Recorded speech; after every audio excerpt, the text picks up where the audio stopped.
Tuesday, February 17th, 2026 to order. Item number 2, roll call of directors. Zebro. Here. Foreman. Here. Kaiser's absent. Maple. Excused. Here. Stankowski. Here. Novinsky. Here. Bauer. Here. Nest. Here. Pineda. Here. Awesome. Item number 3, pledge of allegiance.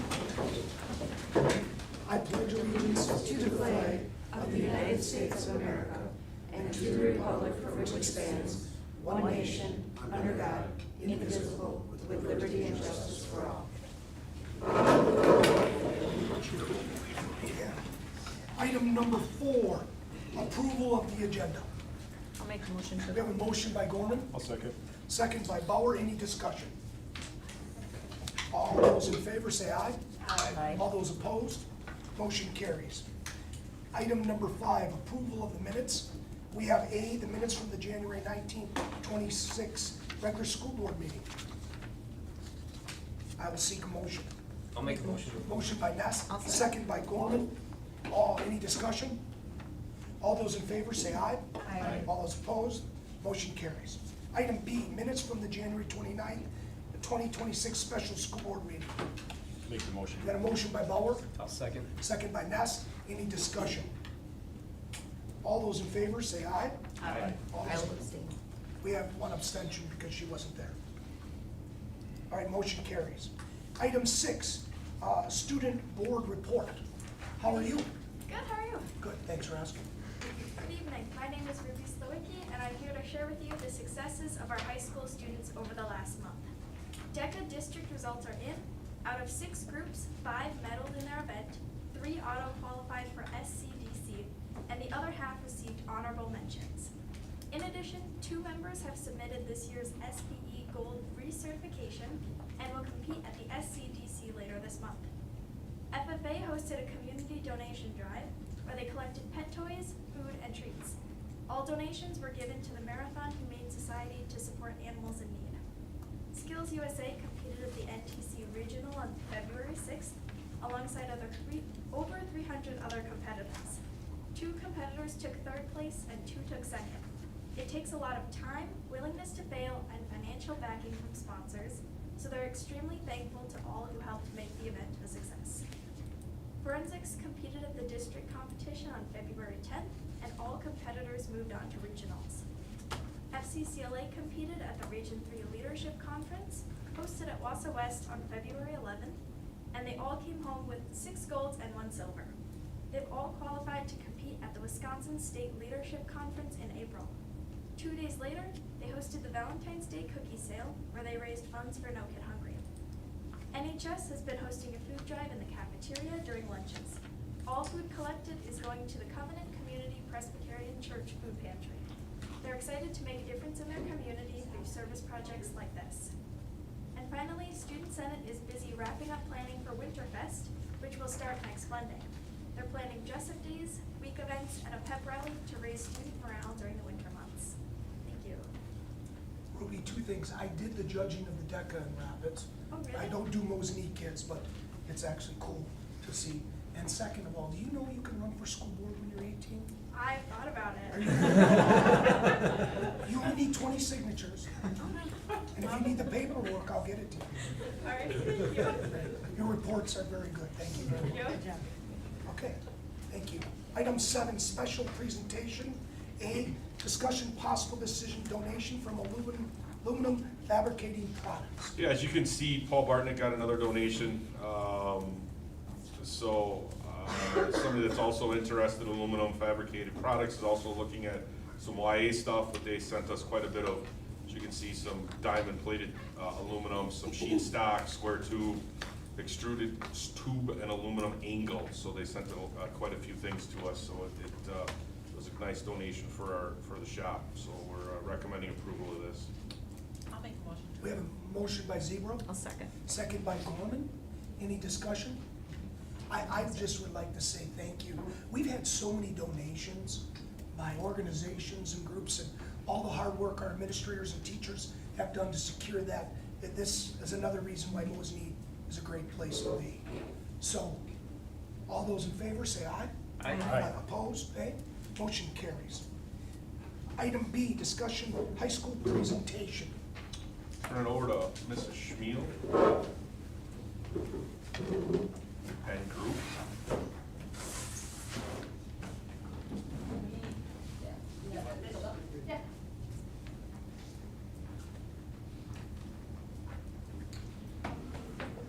So Katie and I here representing part of the academic and career planning team, or the ACP team. It also includes Kurt Medenhubel, and yes, that is his senior picture.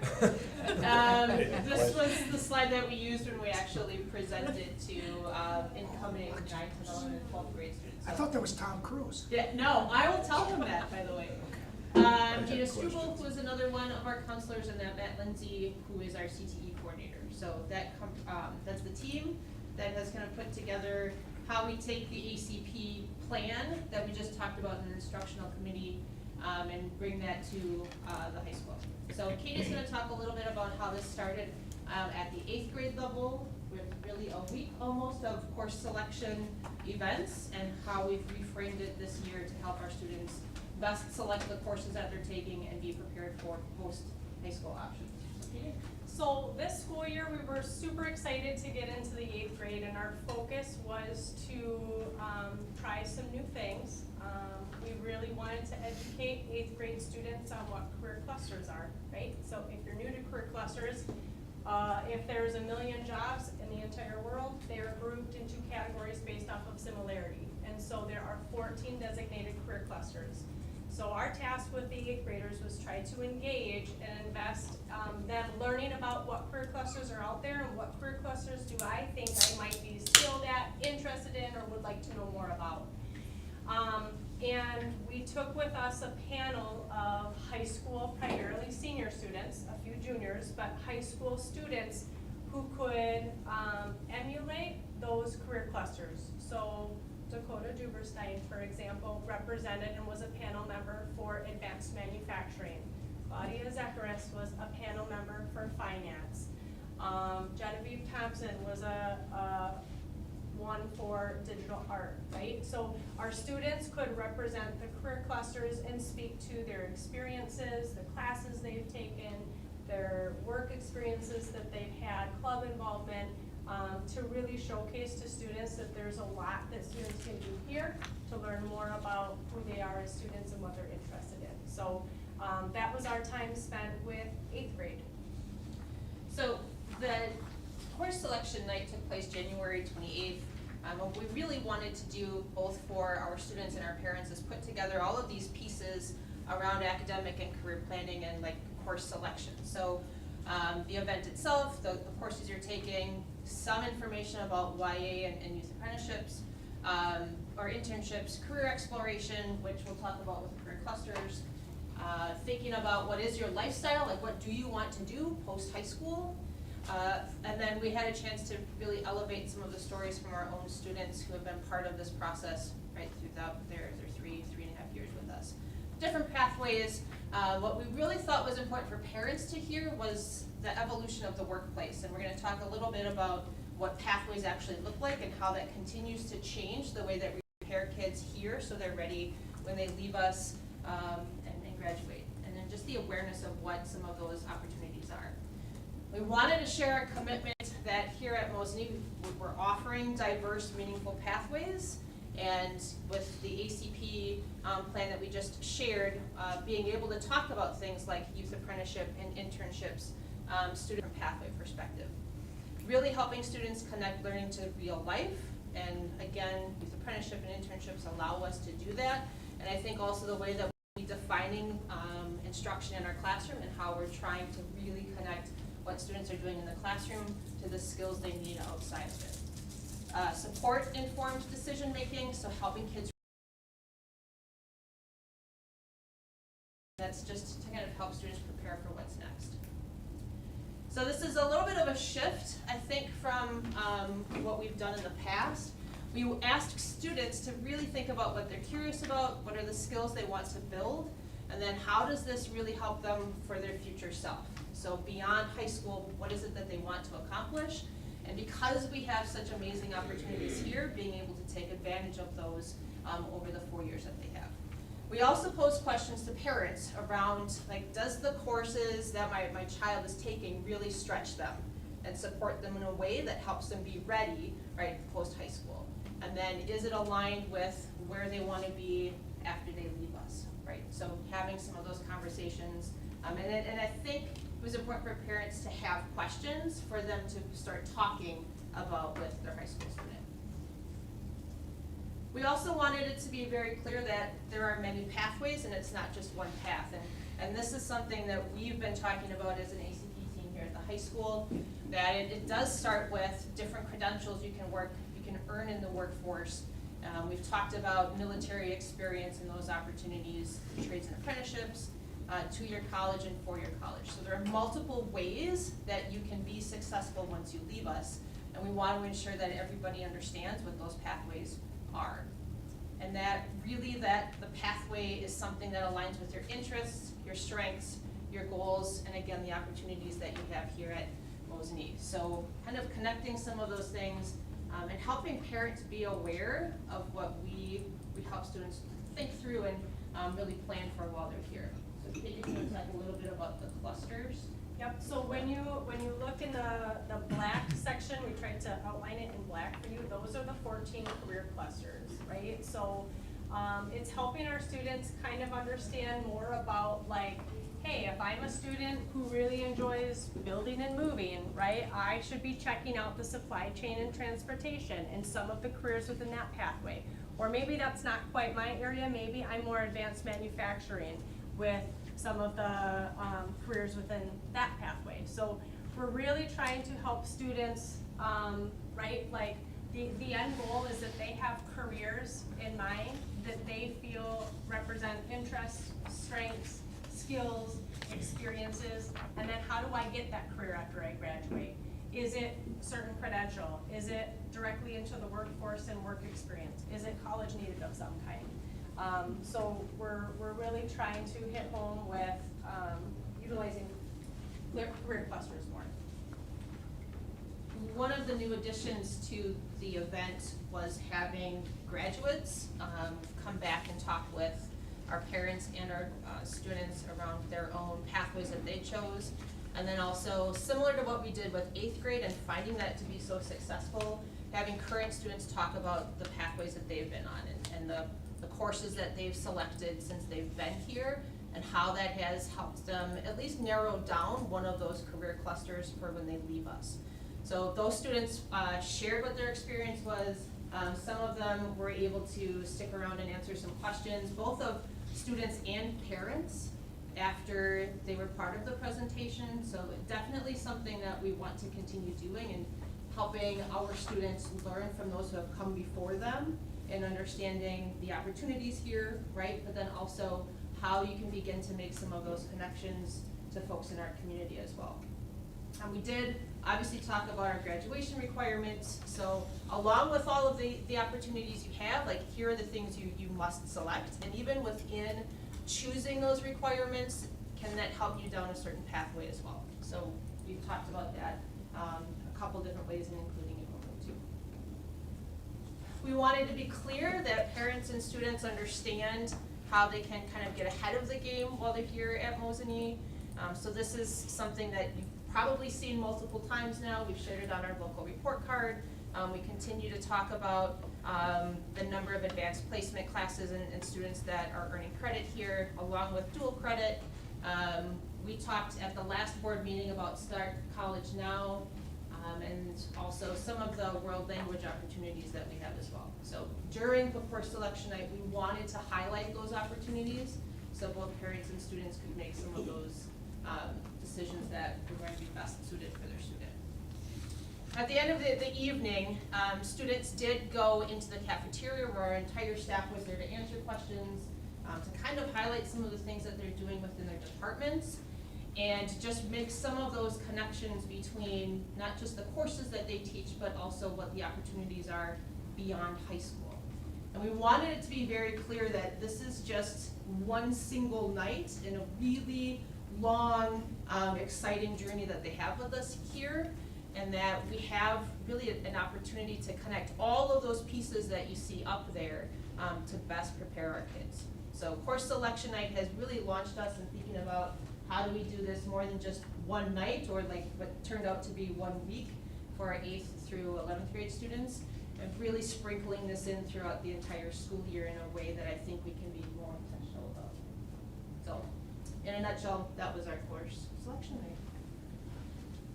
Questions? Yeah. Do you make a point to meet with students individually, or do they just kind of do that on their own if they're interested, or?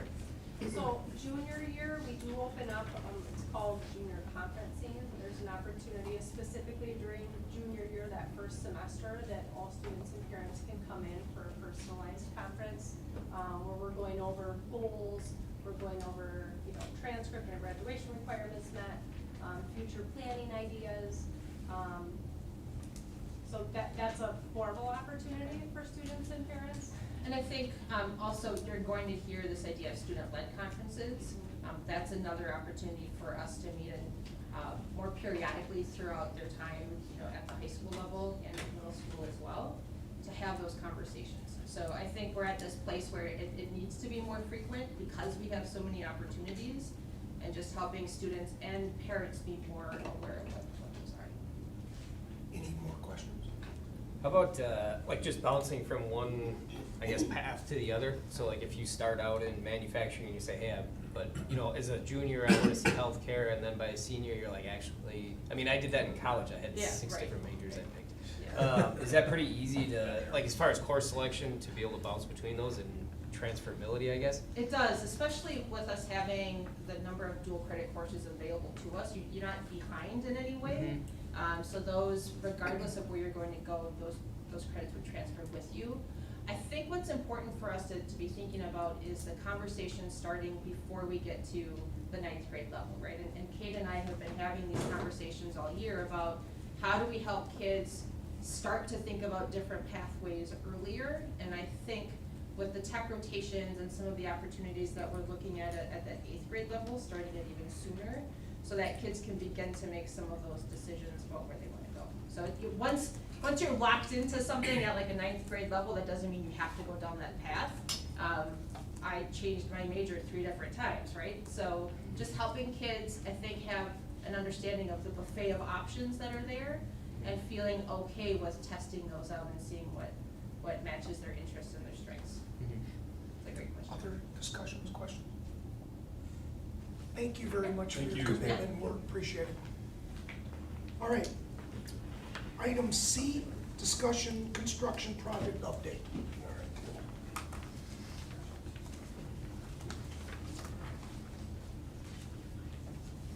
Highlights. We're clipping along quite nicely out there, which is wonderful. We are on schedule, which is always a good thing. Some of the highlights probably in the last couple of weeks. As you drive by the building, you see the high second tier of that building. There's a lot of drywall happening along the inside of that. The windows are going in, and you're also starting to see a metal wrap go all the way around that structure. And that's really cool. That'll be a finished product, and that gives us a very good insulation factor as well on that building. So that's happening. We have a lot of masonry work going on as well. So inside, we're building interior walls. We are also putting, in the lower left-hand corner, that is our bathroom group. So right now, the masons are in there putting the cement walls, and that'll make up the bathroom walls. And then the picture to your right at the bottom is actually part of our locker room. So we are starting to paint that already, which is great. So our goal is to get little sections done that can get done. And when they're done painting, then flooring will happen, and they'll kind of get buttoned up, and so we don't need more dirt in there, I guess, basically. But that's what's happening with that. Also, the main offices, where the new high school office will be, that is, you can see the upper right-hand corner, that's part of the restrooms inside that main office area. So that's the nurse's room, I believe. So there's purple drywall for moisture and things of that nature. So it's clipping along quite nicely. One of the big things also is our sprinkler system is going in. So all the main lines are run through the facility, because that's a sprinkled building now. So this building is not sprinkled, the new part will be sprinkled. So they're getting all their lines stubbed in and coiled above, so when painting happens, things don't get all sprayed up and covered and things of that nature. But we are on budget and right now, so I think we're pretty good spot. Next month, some of the highlights will be, there'll be a lot of crane work happening out there. A lot of the rooftop units will start going on. We have to open up the roof for all those curves. and then also these skylights going in, so you see a lot of work outside, weather permitting, of course. But other than that, no big surprises so far, so we're happy with that. Any questions I can answer for you? You mentioned that under budget, is timeline wise still Yeah. on time? Yep, our timeline's out so far. We've had no big surprises, which is great. All our materials are basically on site, except for flooring, but that's a moot point that'll be coming in. It really is right now, if you went in there, you see a lot of people working on top of each other. You know, it's the long corridor, there's a lot of people in there right now, and everybody has their time to do their work. So that's always the foreman's job, to line that up, and they have those foreman meetings every week to make sure everybody's where they're supposed to be.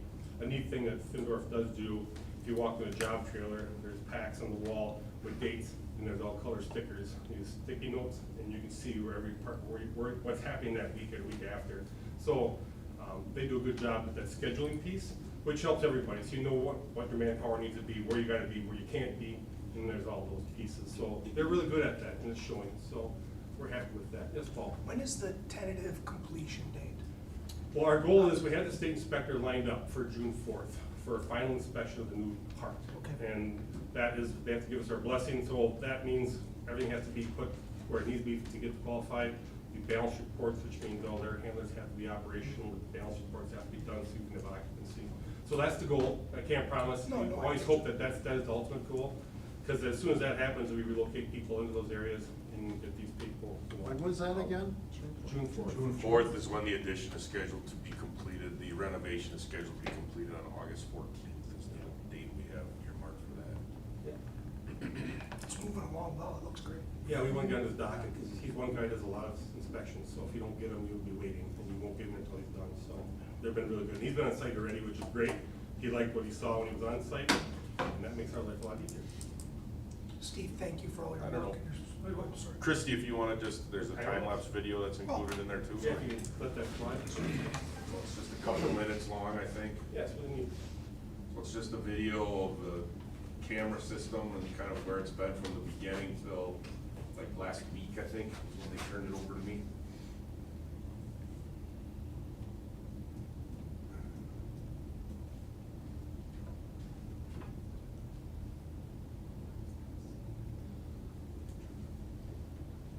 Yep, a lot of staging.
Is that the last state inspection then, on the 4th? For the new part.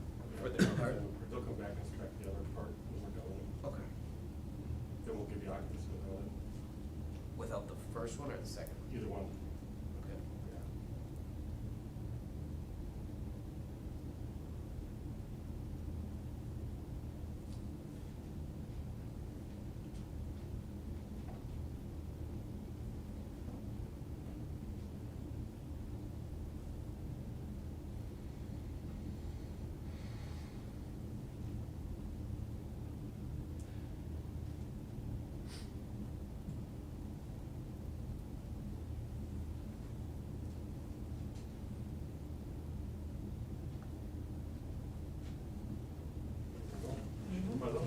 Thank you, Steve.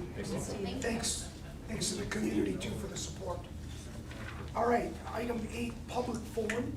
Public forum provides the public with the opportunity to ask questions about or address issues including on the school board meeting agenda or general operating rules of the public forum. President basically determines it. Please sign up at a clipboard. Jackie, do we have anybody? No. Nobody, all right, awesome. And again, remember, it doesn't have to be on the agenda for you to speak. Item 9, consent agendas. Were there any items that needed to be pulled out? Okay. Make the motion to approve. We have a motion to approve the consent agendas, I'll second. second by Nest. Any discussion? All those in favor say aye. Aye. Opposed? Motion carries. Item 10, discussion possible decision approval monthly voucher list. I'll make a motion to approve. We have a motion I'll by second. Nest, second by Gorman. Roll call vote, or any discussion? Roll call vote. I'll slow down, sorry. Zebra. Yes. Gorman. Yes. Maple. Yes. Stankowski. Yes. Kavitsky. Yes, Bauer. Yes. Ness. Yes. Nadler. Yes. motion carries. Item 11, discussion possible decision acceptance of monthly treasurer's report. I'll make a motion to approve. Motion by Nest, I'll second. second by Bauer. Any discussion? Roll call vote, please. Gorman. Yes. Maple. Yes. Stankowski. Yes. Kavitsky. Yes, Bauer. Yes. Ness. Yes. Nadler. Yes. motion carries. Item 12, new. Zero. Oh, sorry. Thought you got your. Gotta get back to the top of the list. I said yes, sorry. We're all right. Sorry about that. It's okay. Motion carries. Item 12, new business. IA, discussion possible decision, CESA 9 shared service contracts. Yeah, what we're looking to approve is not necessarily all the special education stuff, because that stuff still has to be finalized. That's on there just as estimates anyway. That's low, usually low incident, high cost type things. What we're asking for approval of is the rest of the contract, so the meat and potatoes of the non-special ed parts of the contract actually saw a reduction of about $13,000. We're not recommending as much use of the customized CSI. Last year we had a higher dollar amount on there. The reason that reduction was is a lot of that dollar amount was used to have Mia come work with us, and obviously instead we employed her, so we were able to reduce that. Good decision. Yes, we were able to reduce that expenditure. Recommending approval. I will seek a motion. Also move. Motion by Stankowski, I'll second. second by Bauer. Any discussions? Is Mia getting a $13,000 raise? Yeah, no. Okay, good. Just want to Said double she'd check. do it for half. Because if she's driving a new car, I'm gonna know. Alright. I do actually have a Okay, question. go for it. So some of these services, like the physical therapist, all that can be taken out of Fund 80, correct? No. If it's for special used towards special education? Yeah, that's not a Fund 80 expenditure. No? No. That'd be a Fund 27 expenditure, which is special ed funding. Because Fund 80 is just community. Yeah, I'm sorry, I totally misspoke on that, yes. But, Fund 27. but this can come out of special education? Correct. Yes, okay, thank you. It'll be reimbursed Yeah, at the yeah. rate that the state Okay. does, which is a moving target right now. That's Fund 27, correct? Correct. Okay. You, Jessica, you got your question answered? Yes, I did. yeah. Okay. All those in favor say aye. Aye. Opposed? Nay. Motion carries. Item 12B, discussion strategic plan dates. Yeah, Tom and I have set the dates. I have them listed in here, March 4th and April 15th, from 6 to 8 for the community portion of the planning process. I think the biggest thing that the board will need to decide is when the board wants to look at reviewing this, do you want to go before the community? Do you want to go after the community? Do you want to do it after both community sessions, between community sessions? You know, so I think there's a lot of questions that the board needs to decide when they would like to do it. I did put in here, if you are going to do it after both the community sessions, my recommendation would be to consider the 27th, we're already together for the reorg meeting anyway. And that meeting is typically relatively short, just because of the reorganizational aspect. So that would make sense to possibly do that date, but that's only if you want to wait until after it's done, and that's purely a recommendation.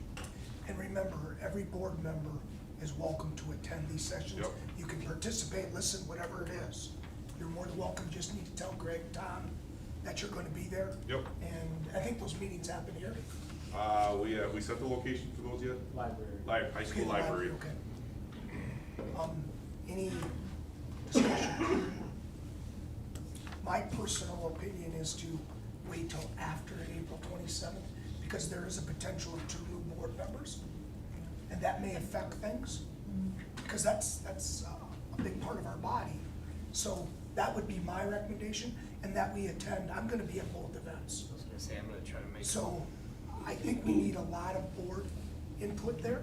Again, that's just to get community input about questions and things like that, which, go ahead. Thus far, we have a pretty good representation of community members that have reached out and reached back to So, say they're interested. I just saw that email come through, so are parents kind of applying for it, or are you inviting the whole community if they wanna come, or?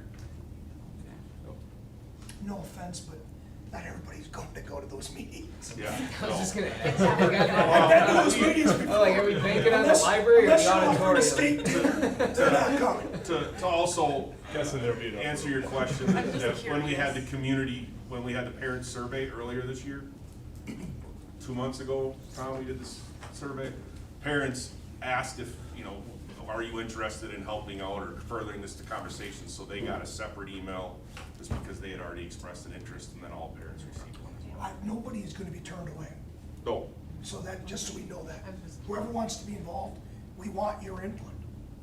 And I think we're advertising this, right? I mean, We put it in the link too, Yeah. so that if the general community member didn't have kids but wanted to participate, they would have information.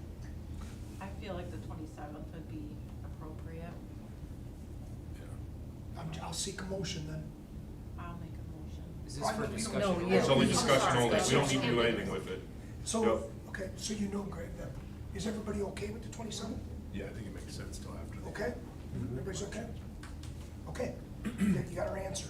Item C, discussion, possible decisions, school board policy revisions. Yeah, it's that time of year again.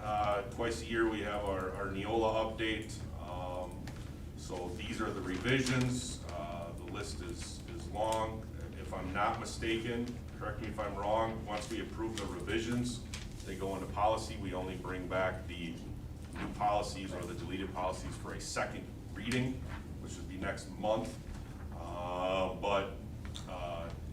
Ask me a question and I will probably have to read it, because there's quite a few here, and quite honestly, I don't have all these memorized, the revisions and all these, because the list is long.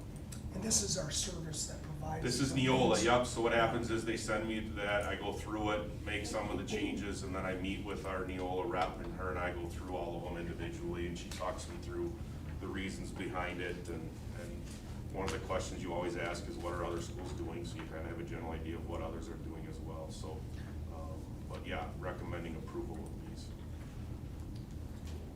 They're quite long. I'll make a motion to approve. We have a motion by Ness to approve the I'll policy second. revision, second by Knadler. Any discussion? Yeah, I do have a question. So with policy 6608, it's the accountability and oversight of the fundraiser and the crowdfunding disbursements. 6608, Yep. okay. Okay, so toward the end, it talks about, historically, it was the superintendent or the board may impose the corrective actions, blah, blah, blah. So why is it now that it's just the superintendent and not superintendent or board? I was not aware that the board did that. That can easily be changed to the board, and that's up for second reading anyway, so that could be a change that you could ask me to make, and I would make that change for the second reading, the final reading. I just think that we shouldn't limit it to a specific position, to keep it either or. Because the board is about policy and governance, so they should be more of a part of that if need be. So I just think less restrictive would be good with that particular policy. But that's on the second part coming up, right? Correct. So that's not on this whole group? No, it's not on this whole group. Right. That is under the new policy. Right, So under As E. a second Yep. reading. Right, So tonight's the first reading. right. We do have a motion, we have a second, right? we would have to have some amendment to change. No, No. we would not, because No, that's not second part of reading. this motion. Right, Gotcha. Okay, because that's gonna come back anyway. gotcha. Yeah. Okay, any more discussion? All right, then, all those in favor say aye. Aye. Opposed? Aye. One opposition. Motion carries. Item D, discussion possible decision, new policy 5135, student identification numbers and cards. Yeah, this is a new policy recommended by Neola.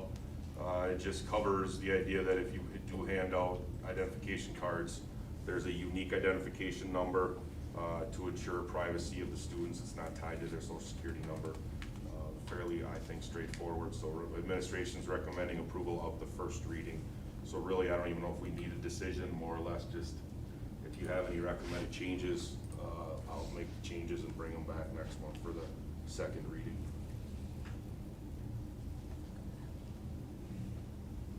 Motion? Make a motion to approve. We have a motion by Maple. I'll second. Second by Nest. Any more discussion? All those in favor say aye. Aye. Opposed? Motion carries.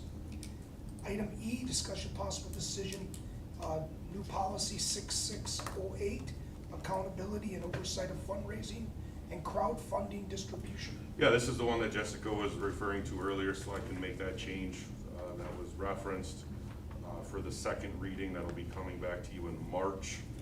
But this is designed just because there's more scrutiny now on how all this stuff is accounted for. And it adds extra accountability, so administration's recommending approval. And we'll put this into March. Correct. Okay, so we don't need to have a vote. No. Okay. Is everybody okay with that? Yes. Okay.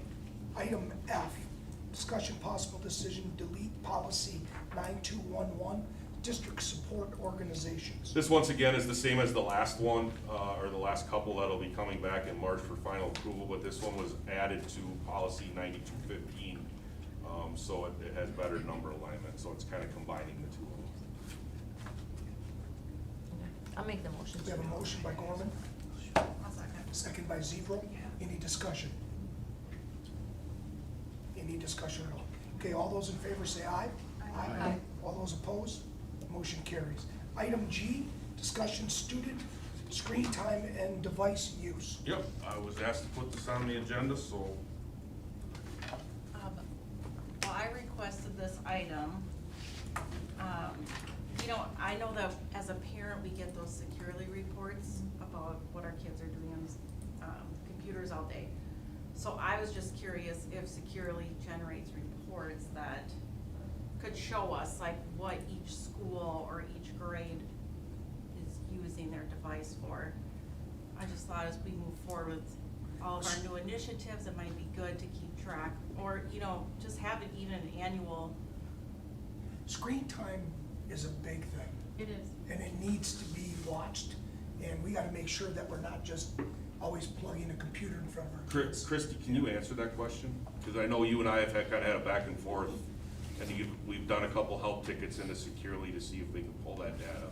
Yeah, so I actually sent your exact question to Securely, and they said they can't pull all of that data based on a organizational unit. They can pull anything that we block, but if you put in, like, what is allowed on 2,000 devices, like, the report would be so big, so they don't have that report easily accessible. And there's no distinction between time, so like, they could say what the kids watch, but we don't know if they're doing that at school or if they're going home. So they have like a list of all the educational sites and the non-educational sites that our kids go to, but they can't distinguish if they're doing that between 7:30 and 3:30, or if they're doing that from 3:30 to midnight. Right. So, Have we discussed possible any way that we could monitor that? I can look into ways of tracking that. I But mean, Securely doesn't have that report. It would be nice to have possible some of that information. Should they have, does Securely have competitors, or, just out of curiosity? I don't know Not any that of we this. would wanna make a big change or anything, but. Do they have what? Competitors. Are there competitors that? Is there another might Securely offer type company that would be able to get the data that we're asking for? Something like that? Or, I'm just making conversation. Yeah, it definitely has competitors. Securely is probably like one of the most school districts around here use would everybody feel comfortable with Christie, Greg, whoever it is, looking into this and coming back with some possible areas of things we could do? Yeah, to get more reports, Yeah, you're saying? yeah. I'd even say there might even just be an app you could add on to. I don't know. That would just track time by itself by user. Oh, securely And then does put in have- a, yeah, I was gonna say, and just Like have a window of time something to say. completely separate, Right, but. yeah, even just an add-on, Okay? just to say, hey, between 7:30 and this. Are So we right okay? now, what it is, Securely is our filter, so it's just what is allowed and what's not allowed, Yep. so it just doesn't Right. allow those Mhm. reports. Securely does have a product called Reveal that we do not have turned on, that would show you some of that information. But again, I don't think it distinguishes the time of the day. Sure. Yeah, and a good But I point have to is, dig into it they, more, they but- may not be using their computer at all much from 8 o'clock to 3 o'clock, but they may go home at 4 o'clock and that thing may be on 24/7, you don't know, or the And weekend. there's definitely a difference between kids just consuming stuff and watching Yeah. YouTube, and I think we can all agree, like, that's not great for kids. But there's a difference when kids go on there and they're Yeah. creating and communicating, and they're collaborating with other people. There's like productive screen time, and then there's not productive screen Right. time, so there's a distinction between that. Absolutely. Commander, are That you was okay with perfect. having us look into it and come back in March with some possible ideas? You can be sure someone offers something like that. I don't know, I mean, I just think, Okay. you know, as, you know, the kids are already using their laptops or their Chromebooks for so much. You know, we got all this, you know, new stuff on the horizon. I know a lot of states and, you know, even countries are starting to look at screen time in general. So I just think it'd be good to have something, just to have a general awareness, you know, of what they're doing I'm during the gonna- instructional day, if it's possible. I'm gonna trust that our administrators and teachers are aware of this and are making sure that they're just not glued to a Chromebook. Right. That's what I'm going to say, but And I, that's, you know, I know I've talked to a lot of teachers, that some of them don't allow them at all to, you know, Yeah. do recreational time on there or whatever, but again, we can't monitor what happens after 3:15. no. I think it's worth exploring That's though, it. talking with Neola and seeing if there's any potential policies that any districts are putting in place, such as a maximum of 20 to 30 minutes per class. I mean, depending upon how the school day is structured or whatever. But just because I mean, if you look at the research, it's linked to lower test scores, poor sleep quality, the mental health aspects, all of that. So we can't do, to your point, we can't monitor anything after school, but at least we can Yeah, I agree. regulate what's during the school day. Or the- And if we can Yeah. reduce that, that'll hopefully And help with some of I- these issues, but it's worth a try. And I think us taking away the electronic, the phones during the day has helped immensely. I think the data's easy enough to get. I think we have to be careful too. I'm sure, I mean, the teachers know, just because your computer's on and you're logged in doesn't mean you're sitting in front That's of it right. and using it. So you could be logged in the entire class and log 60 Right, minutes right. and But have seen your I screen agree, for these are 5. all good things for us to Mhm. get some I information. think it's easy enough to start getting the information. We've gotta filter through what's really happening, what's Mhm. not. Yep. Or is everybody okay with that? Yep. I Okay. have one last question. Cool. Does this district use Roblox at all? Roblox Yeah, for academics at all? for academics, I don't. Yeah, like in STEM or anything like that? Not for academics. No, okay. Thank you. So I think we all- Securely Home does tell you exactly all the searches your kid does, every video you Correct. watch. So Yep. you can see your child, it sends you Right. a weekly report of what your kid did Right, online. right, and I see that, so I was wondering, you would think, I just assumed maybe they could break, you know what I mean? Get a general overview of what, because we do see that. It's good information to have, Yeah, I but you think, gotta make sure it's the right information, that somebody's just Right, I not- know it'd be hard to, Yeah. it might be hard to, I think if we pursue it, we're gonna find some things out that we're not aware of right now. I agree. Good. The tools well, that and just to there is. have a baseline as we, Did you wanna say something, Christine? In my board report, I don't know if you guys seen, the middle school decided too that sixth grade will be keeping their devices at school next year too. So K-6 is only at school, so they don't go home until second grade starts Yeah. next year. I think And- that's great. Why sixth grade? Just felt it was inappropriate?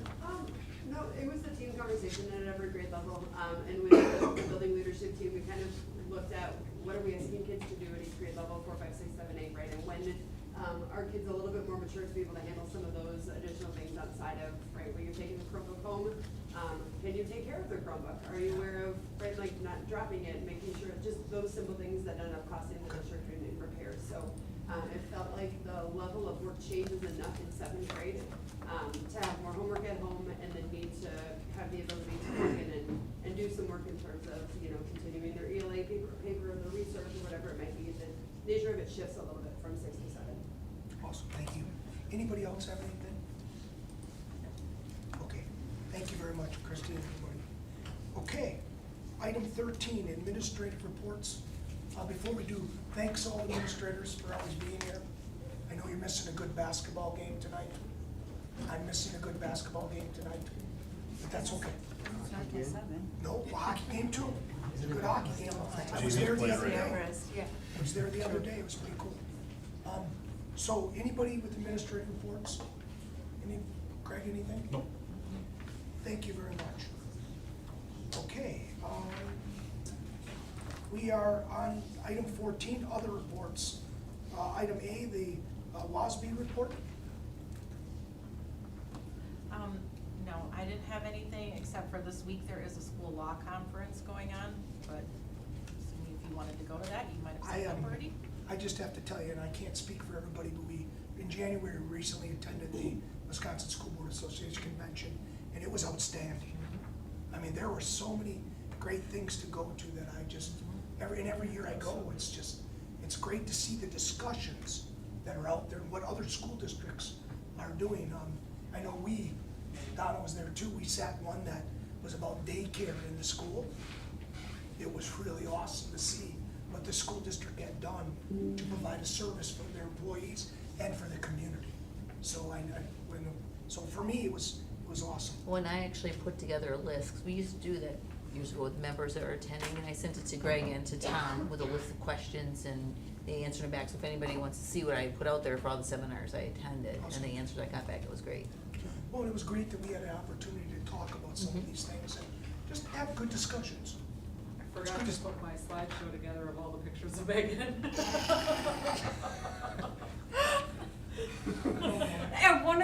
At the pre-convention workshop I was at, there must have been a photographer, and I make really stupid faces, and this photographer got a ton of them of me sitting there. It's like, oh my God. It's really entertaining. I'm gonna Oh my God.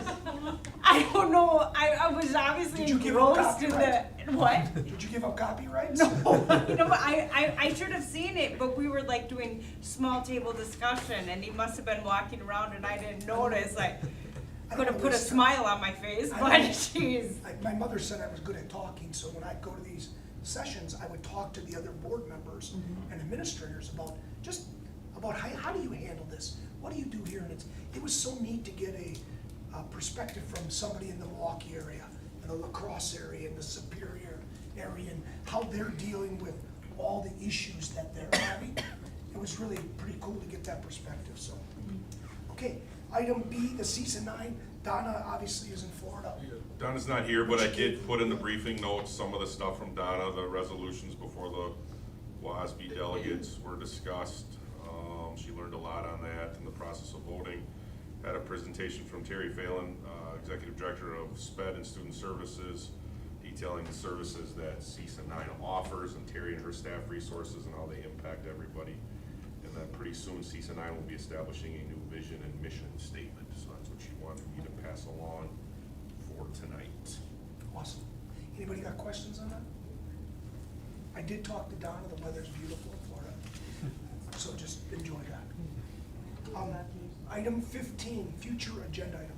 Yeah, there's four of them I have on here. One is middle school is up next month for presentations, along with technology next month. And then we, on the personnel agenda, hopefully we'll have health insurance renewal quotes, which is probably the biggest thing we have waiting out there. Okay. Item 16, we will move into closed executive session.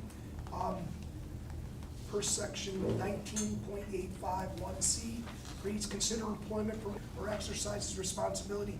The two items we'll be talking about is 2026 staff plan and the second staff update district vision. And item C reads deliberation, negotiations, purchase of public property, the investment of public funds, conduct other specific public business. Whenever competitive or bargaining reasons require a closed session, we'll be talking about employee compensation. And I think, do we have to do a roll call? Yeah. I'll make the motion. We have a first motion, thank you, by Mhm. Gorman, I'll second. second by Maple, and any discussion? Okay, roll call vote. Maple, Yes. Stankowski, Yes. Kaminsky, Yes. Bauer, Yes. Nest, Yes. Nadler, Yes. Zebro, Yes. Gorman. Yes. Okay, we will move into, we'll take a 5-minute recess, move into close. And Ruby, thanks for staying.